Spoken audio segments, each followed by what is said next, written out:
अस्सलामु अलैकुम वरहमतुल्लाहि वबरकातुहू। उम्मीद करता हूँ कि तमाम अफराद खैर वाफ़ियत से होंगे। अल्लाह आप लोगों को खुश रखे, जज़ाए खैर दे, दुनिया की भलाई नसीब फरमाए।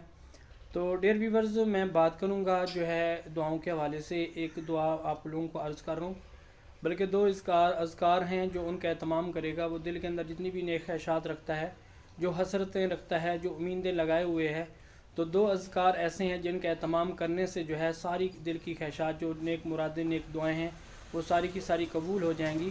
वो क्या है कि दुरूद शरीफ की जो है कसरत है और इस्तग़फ़ार की जो कसरत है, जो इन दो तस्बीहात का कसरत से तमाम करेगा, उसके ज़िंदगी के अंदर बरकत आएगी, जो है सुकून मिलेगा, राहत मिलेगा, चैन मिलेगा, और ज़िंदगी के अंदर जो है खुशियाँ बहारें आएंगी।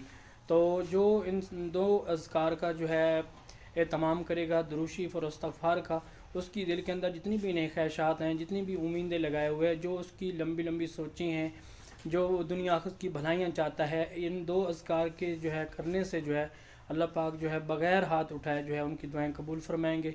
तो अल्लाह से दुआ है कि अल्लाह पाक जो है हमें इस्तग़फ़ार और दुरूद शरीफ का ज़िक्र करने की तौफ़ीक़ अता फ़रमाए। इसका एहतमाम मैं भी फरमाऊँगा, आप भी फरमाएँगे इंशाअल्लाह। जज़ाकुमुल्लाह खैरा।